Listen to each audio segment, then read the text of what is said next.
Hi, I'm Laura. Let me take you on a journey that transformed my life. In a seemingly perfect suburban neighborhood, my life was a complex tapestry woven with threads of hope and despair. On one sunny afternoon, Michael and I sat in our cozy living room, the only sound being the ticking of the clock. Why don't we try another doctor, Laura? There has to be someone who can help, Michael suggested, his voice filled with optimism. I sighed, feeling the weight of years of unsuccessful treatments. I don't know, Michael. It feels like we've seen every specialist in the state. He took my hand, his eyes sincere. We can't give up. We're in this together, remember? His unwavering support was my anchor, but little did we know, a storm was brewing. The doorbell rang, and there stood Evelyn, Michael's mother, radiating her usual air of disapproval. Michael, we need to talk alone, Evelyn said, her eyes darting toward me with barely concealed contempt. Reluctantly, Michael followed her to the kitchen. I couldn't help but overhear their conversation. Michael, you need to think about your future. This situation with Laura isn't going anywhere. Evelyn's voice was firm and cold. Mom, I love Laura. We're not giving up on having a family, Michael replied, his tone resolute. You mean in here, someone to carry on the family name? Maybe it's time to consider other options, Evelyn suggested, her words cutting through me like a knife. That night, as Michael and I lay in bed, his arm wrapped around me, he whispered, don't listen to her, Laura, we'll prove her wrong.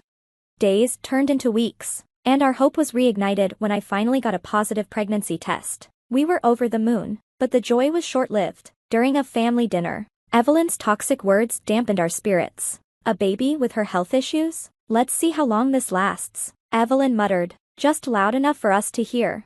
I felt a lump in my throat, but Michael squeezed my hand under the table. We're going to be fine, love, he reassured me.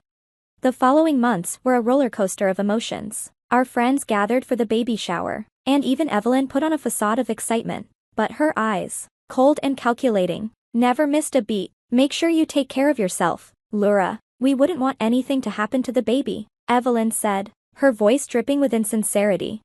I will, Evelyn. Thank you, I managed to reply, masking my discomfort.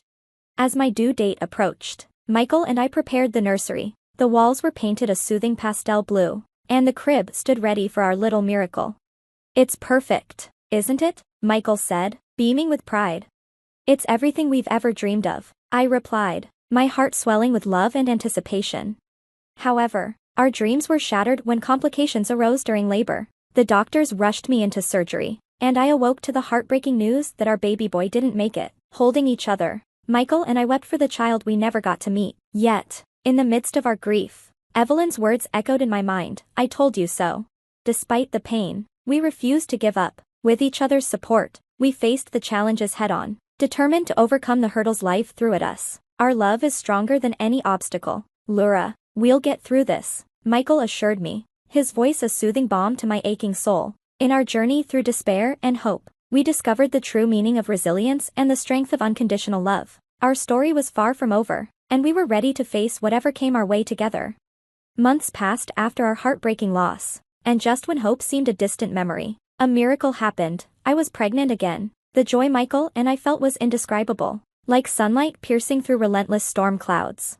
We embraced this new beginning with open hearts. After years of heartache and unsuccessful attempts, we were finally blessed with the news of my pregnancy. The joy and anticipation that filled our home were palpable. Can you believe it, Laura? We're going to be parents, Michael exclaimed, his eyes sparkling with excitement.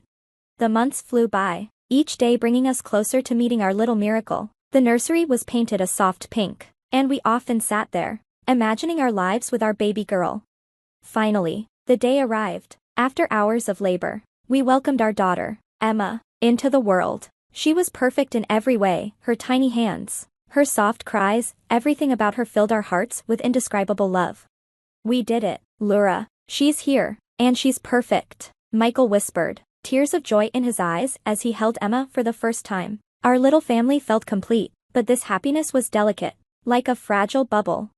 Emma's innocent giggles filled our home, a balm to the scars of our past. One evening during a family gathering, Evelyn and her daughter, Grace, arrived. Their smiles were strained, their congratulations hollow. Evelyn glanced at Emma and then at me, her eyes cold and unfeeling.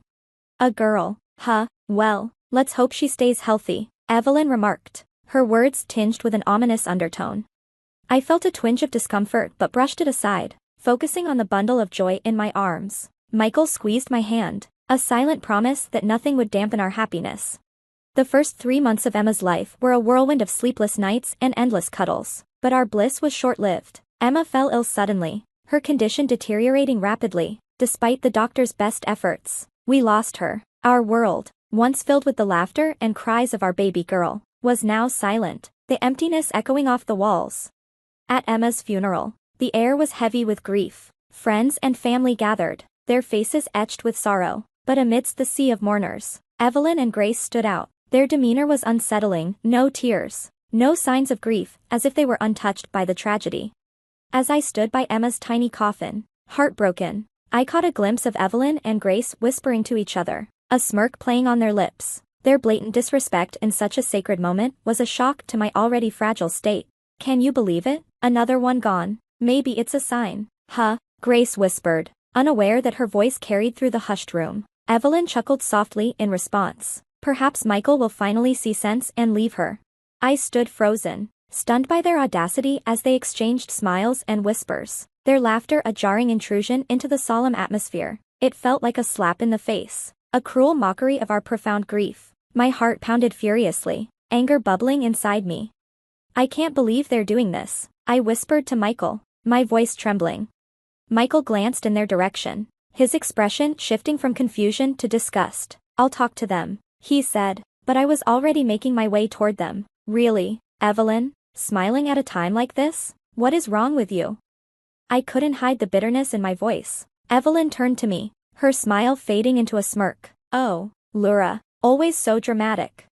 We were just what? Celebrating my daughter's death? I interrupted, my voice rising. The crowd began to take notice, their murmurs growing louder. Michael came to my side, his eyes filled with anger and disappointment. Mom, this is unacceptable. You're at a funeral, Michael said firmly.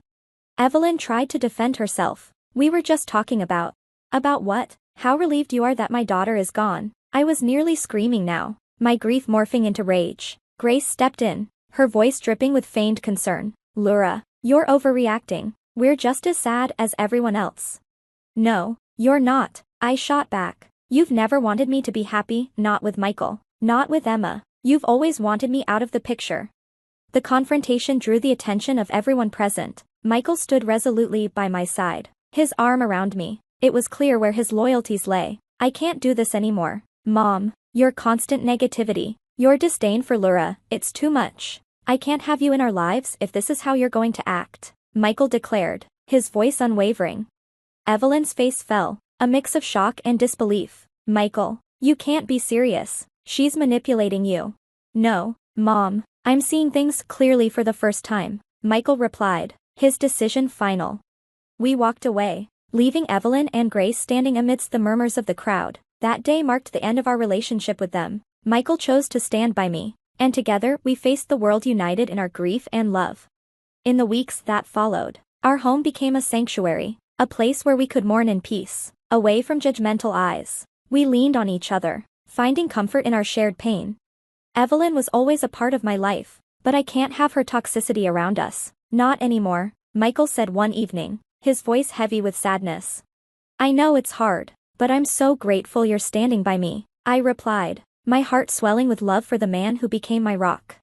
As time passed, the sharp pain of loss gave way to a dull ache, a constant reminder of what we had lost. We learned to live with it, to build our lives around the gaping hole left by Emma's absence. We'll get through this, Laura, together, Michael would often say, his words a beacon of hope in our darkest moments. Our journey was far from over, but we faced it hand in hand, our love a testament to our resilience. The betrayal of family was a deep wound, but in each other, we found the strength to heal and move forward. Years passed, weaving their way through our lives, bringing healing and new joys. Michael and I were blessed with 4 beautiful children, each a testament to our enduring love and the strength we found in each other. Our home, once shrouded in sorrow, now echoed with laughter and the pitter-patter of little feet. As our children grew, so did their curiosity. They often asked about their grandmother Evelyn, but the wounds she had inflicted ran deep. Her absence in their lives was a conscious decision, made to protect them from the toxicity that had once threatened our happiness. Then, one day, out of the blue, we received a call. Evelyn was gravely ill, her time drawing to a close. She wanted to see us, to meet the grandchildren she had never known.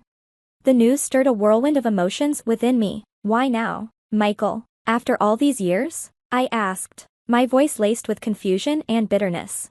I don't know, Laura, but she's still my mother. Maybe we should let her meet the kids. Just once, Michael replied, torn between his familial ties and the pain of the past.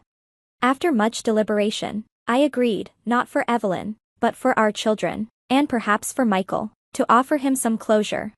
On the day of her visit, I watched as Evelyn entered our home. She was frail and aged, a stark contrast to the woman who once wielded words like weapons. Our children greeted her politely, unaware of the heavy history that hung in the air like a thick fog. As Evelyn interacted with them, I saw a flicker of regret in her eyes, but it was too little, too late. The chasm between us was too wide, the hurt too deep. Later that evening, after the children had gone to bed, Evelyn turned to me, her eyes weary. Laura, I know I've made mistakes. I'm sorry, truly sorry. Her words, long overdue, did little to stir forgiveness in my heart. Evelyn, I appreciate your apology, but I can't forget what you did, how you made us feel when we needed support the most.